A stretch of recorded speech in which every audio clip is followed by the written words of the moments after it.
All right, it's time for another edition of You Make the Call. IBM presents You Make the Call.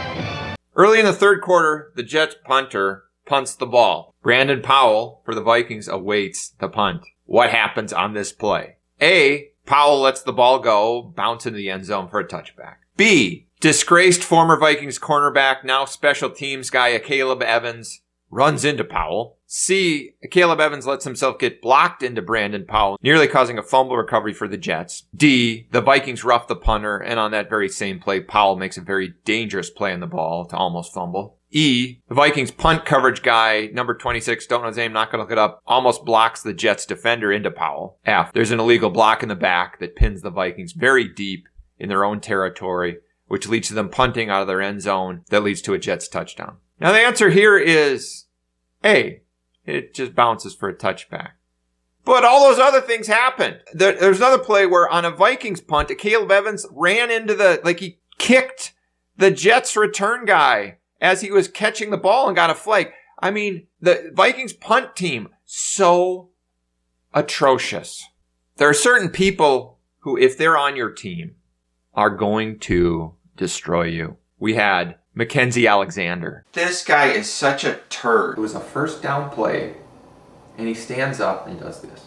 He's like, it's fourth down. He was blitzing, and he's got just a free shot at Russell Wilson. Russell fakes the handoff to the running back, and Mackenzie just goes straight for the running back. The running back who's running into a pile of purple jerseys. We had Xavier Rhodes. Xavier Rhodes got torched in the first half, and then immediately took himself out of the game, faking an injury. The worst attitude, worst effort. The Aaron Rodgers Award for milking an injury beyond belief. That's going to go also to All-Pro Xavier Rhodes, who, of course, he has to get hurt every game and get taken out of the game. But this one was special. He had to pretty much be carried off the field. Laquan Treadwell, Laquan 316, of course. He sucks. I mean, he just sucks. He just sucks. Just not going to be a championship team if you got these people getting regular minutes. And now we have a Caleb Evans. Just sucks. I mean, he wasn't good enough to play cornerback for you. There's a touchdown pass. The receiver for the Eagles kept slowing down to the point where he was almost just walking. And yet Evans still couldn't catch him. That does not mean he can play special teams. Like you have to be able to play special teams, have some clue how to play special teams if you're going to play special teams. He has no clue. He's running into the Jets punt return guy. He's running into Brandon Powell. He's blocking guys into Brandon Powell. He's just always almost causing a catastrophe. And you can say that about other guys on the Vikings special teams, punt coverage, punt return team, roughing the kicker. Powell is nearly every time he catches the ball, it seems like he's in traffic or close to fumbling. Last week, you had Naylor fumbling a punt, muffing a punt when the Vikings had all the momentum. So this has got to be fixed. Okay, number one, you got to get Caleb Evans the hell out of the building. Like, get him out of there. But there needs to be a major fix on that special teams. The only thing you got going for you is that new kicker. You don't have Greg Joseph, okay? Thank God. You got a kicker who's making everything, who had to make 2 50-plus yard kicks. If he doesn't make those kicks, you lose. You won in spite of your horrible, the worst punt coverage team in the league by a mile. This has got to change. Or you're a 500 team the rest of the way. You finish 11-6, and you go out in the first round of the playoffs. Maybe Robert Saleh can coach special teams. I don't know. Maybe he can come in and right this ship. I'm going to be terrified on every punt the rest of the year, the way this is going. And the Vikings were just super sloppy in other areas of the game, too. Most lost fumbles in the league, which is not surprising at all. I think it was the first offensive play of the game. Jefferson catches the ball on a short pass, and he just drops it and fumbles it out of bounds. Sloppy. Toss to Chandler that he fumbled. The Vikings are moving the ball. Darnold throws a toss pitch to him at the speed of sound, bounces off Chandler's hands, fumble. Vikings defense bailed him out with that pick six, but hey, sloppy. First drive of the game, 3rd and 1. Darnold takes a sack outside the pocket for a big loss. Sloppy. Second quarter, Chandler gets a big run, called back for an illegal shift. Again in the second quarter, Darnold is nearly picked off in the end zone, which would have negated a score for the Vikings. Of course, late in the second quarter, Vikings stop the Jets. The Jets punt, 2 minutes left. Illegal block in the back on the punt return. Vikings get pinned deep. Then they get a delay of game on that 3 and out. Punt from deep in their end zone. Returned by the Jets deep into Vikings territory. The Jets get a touchdown before half. And then with like 30 seconds left in the first half, you got Darnold dropping back, almost getting killed, almost fumbling late in the first half when you're up 10 and you start the second half with the ball. What are you taking that chance for? Sloppy. Every game they're playing from ahead. And this is something Bill Belichick said a week or two ago, that at some point the Vikings are going to have to play from behind. They're going to have to show that they can play from behind. And they haven't shown that yet. So I guess we'll see. We'll see if they can. We'll see how dirty Darnold is when he's got to play from behind. But it looks to me like guys weren't getting open this past week. Even Jefferson wasn't getting open. Darnold was having to force things. Even on 4th and 2, he threw it up for grabs. Like, that's a 4th and 2 play. I also felt the play calling seemed more vanilla. Now, I don't know if that was just because the Jets were playing good defense and it looked like the plays weren't working, but it just seemed like there was a lot of just run on first down and drop back and run for your life and throw it up for grabs to a receiver who wasn't open in the second half. And they did lose Aaron Jones early in the game.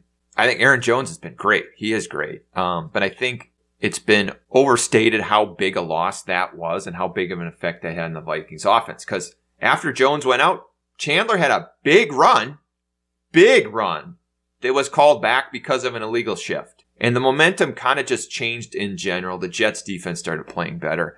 I don't think if Aaron Jones was in there, things would have gone much different. Even though I love how he plays, I think he's great, and I hope he's back. This wasn't about the loss of Aaron Jones. I do think, though, losing him maybe caused O'Connell to tighten up the playbook. And I wish he hadn't.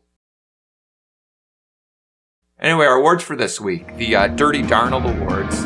Darnold didn't have his best game, but there were still some dirty plays. First quarter, he had a really good scramble. Really good escaping the pocket, running for a first down. Just love to see that. Haven't seen that in prior years from our prior starting quarterback. Couple good darts down the field late in the game to Jefferson and Munt. Arnold on the play fake over the middle. There's his tight end, Johnny Munt. The Xavier Rhodes Award for appearing to be shot. Play, of course, where Xavier Rhodes got shot. He had to have been shot. There's no other way to explain how he reacted. Yet magically, one play later being just fine. That goes to Aaron Rodgers. Got hit. Jets were down 17-7. Jets had to punt, and it looked like Aaron Rodgers, his career was over. Maybe his life was over.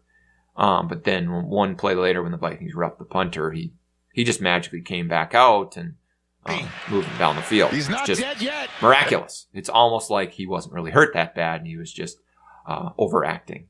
Patrick Peterson Award for piss poor effort. Patrick Peterson!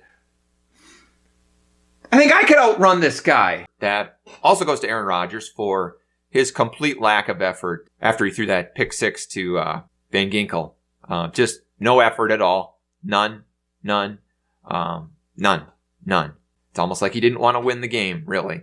The word for the play I wish Kevin Harlan was calling play-by-play on. That goes to that Van Ginkel pick six also, because Harrison Smith was throwing a block on that play. And kind of like, I think it was last week where Harrison Smith threw a block on another interception. But on the return, Kevin Harlan just went ballistic. He's like, Gets a block from Harrison Smith. and I just wish Kevin Harlan had been there to call it out. Just compare how Rich Eisen calls it. Intercepted. Van Ginkel.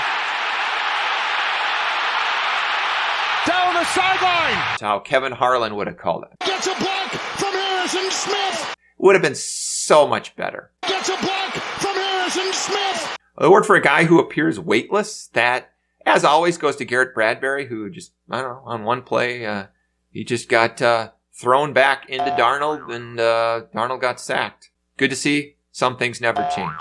A gap in our offense is we need more production from the tight end position. That was obvious in this game where it was just like Throw it up to Jefferson. Throw it up to Jefferson. Throw it up to Jefferson. Hope for a flag. Hope for a flag. Hope for a flag. It's not a winning strategy. We need more production from other players. We didn't get it today. Got to change. So in the end, it was a frustrating watch, this game. It's great they won. They're 5-0. I want to feel good. And if it was just the offense and the defense, I think both those sides of the ball were good enough, right? The defense played really well, made a lot of big plays, a lot of stops, and a lot of turnovers. And the offense was okay. Wasn't horrible. But the punt team, so bad. And that is going to destroy us if it's not fixed. And it's a lot to fix. But it's got to be fixed.